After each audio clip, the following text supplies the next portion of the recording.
Guys, Lita here from Art with Lita. Are you guys ready to make something pretty? Because I sure am. This is part 2 of the sketchbook page that I filled up with just Christmas themed items. At the moment I'm working on an angel.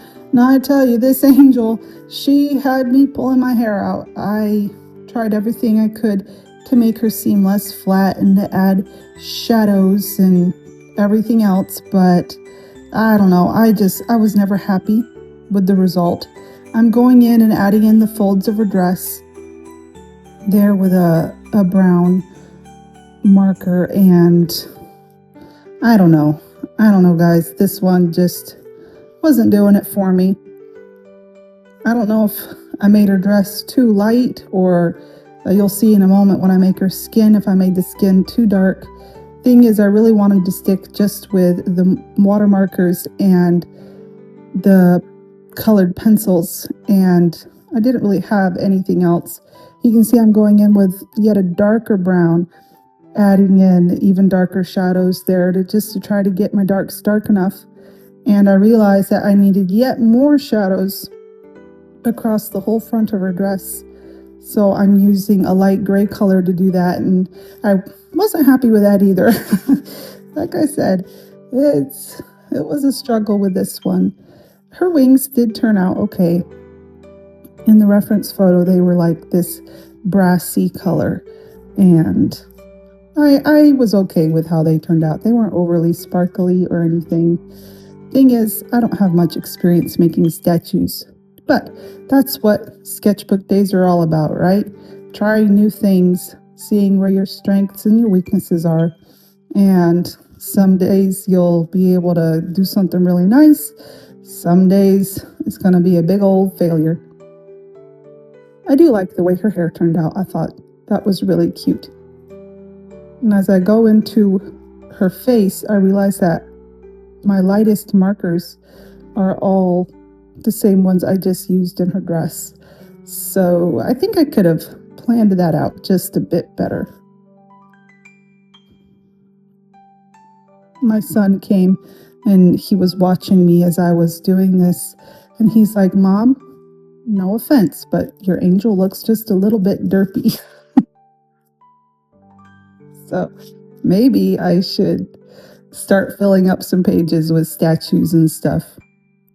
Get in some statue practice to do a better job with them. I tried adding some blue reflective light into her wings, and I didn't like that either. She just wasn't doing it for me, poor little thing. Now the Nutcracker, I thought he was really cool. He was actually on the easier side. Believe it or not, I spent over an hour working on him. Oh my goodness. That's a long time to spend on something that is so small, but he's neat. I usually start by putting in a base color, and then I'll add my darks, whatever they are, and always trying to preserve my highlights. The thing is, I started out as a watercolorist, and in watercolor, you always work from light to dark. You never start with darks first, and that's something that's just stuck with me. I know that plenty of artists do it exactly the opposite. I guess whatever floats your boat, whatever works for you, you know. And so I start with my base color and slowly work my way towards a product that has, towards a drawing that has both the darks and the lights. I thought this Nutcracker was really neat.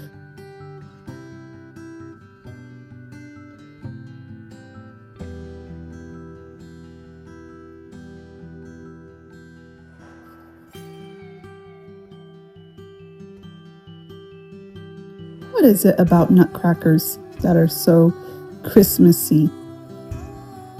But, I don't know, just something about Nutcrackers just scream Christmas to me.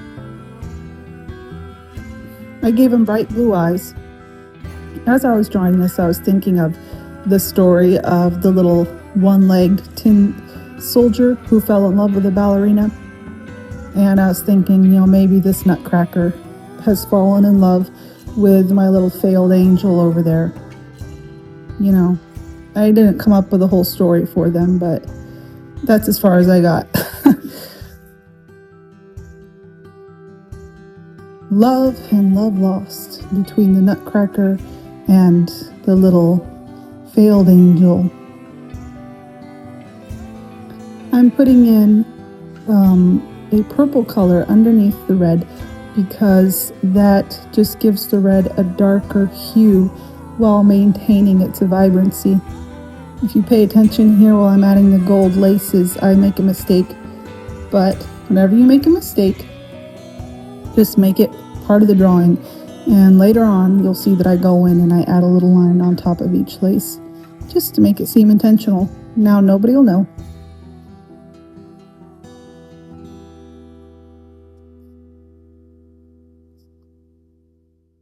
I think his face turned out just a little bit too dark as well. I don't know. He was made out of wood in the reference photo. It was a light wood color. I did the best I could, and I had a lot of fun making it, so that's all that mattered. I thought his boots were super cute. So how's your guys' day been going so far? Have you been having a good day? Let me know in the comments below. Christmas is right around the corner now, getting ready to celebrate. We actually have our tree up with the presents under the tree, and we are ready to go. We do not decorate our house before Thanksgiving, like it's becoming more and more common. Have you guys decorated yet? I'm assuming everybody has. Don't forget to give this video a thumbs up and a like if you enjoy my content.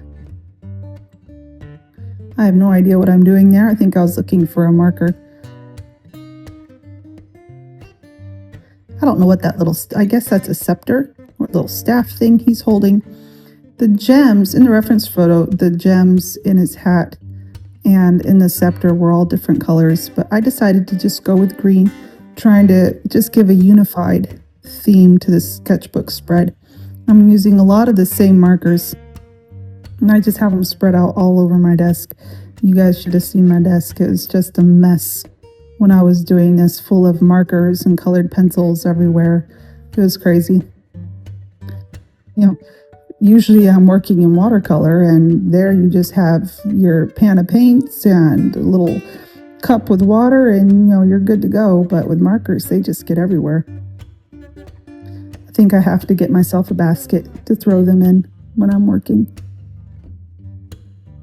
I haven't been able to find my Jelly Roll pen. I know I have one here somewhere to use on this project. It's what I really wanted to use. I had to use this painter's acrylic marker. It's just a cheapo marker that I got in Walmart a year ago.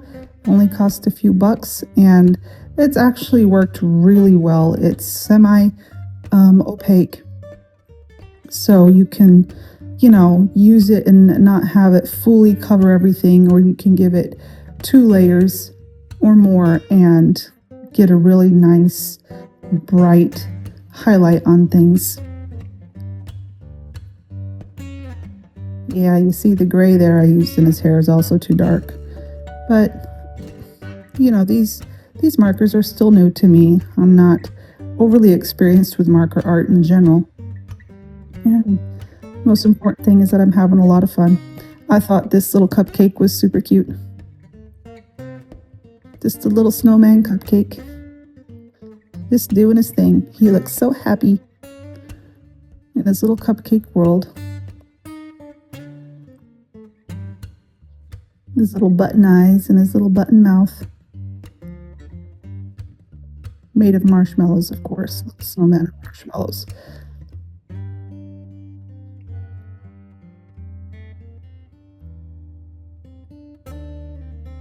What color do you make white when you need to shade white?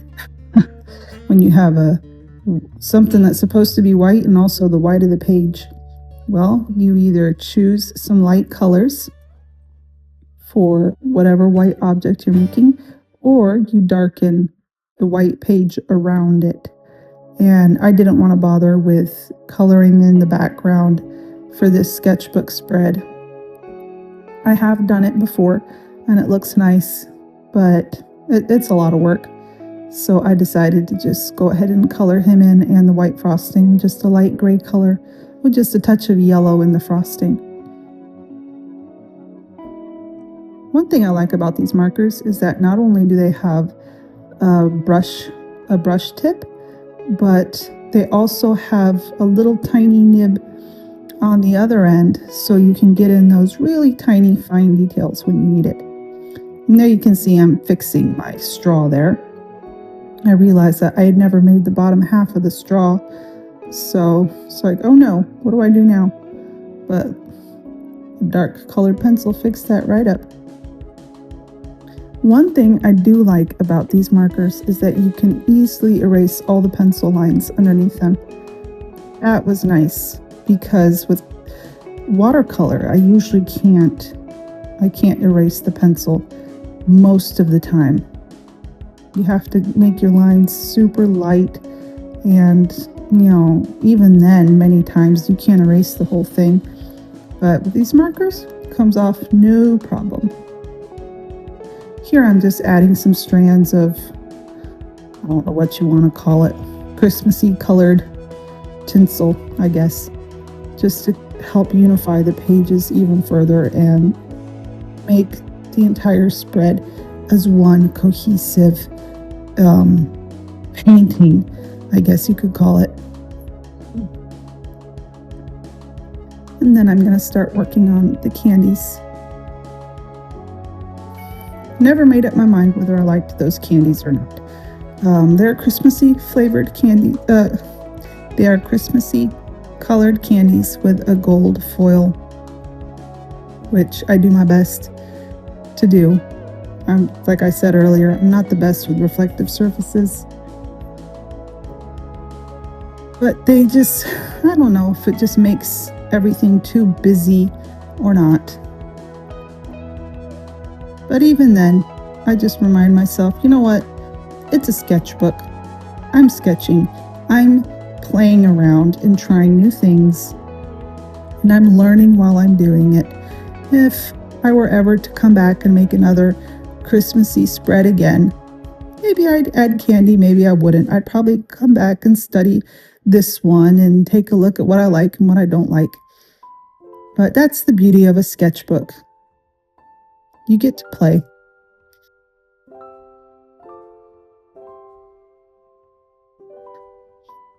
Anyway, that's all for now. I hope you liked this video. Do give it a like and subscribe. Lita out.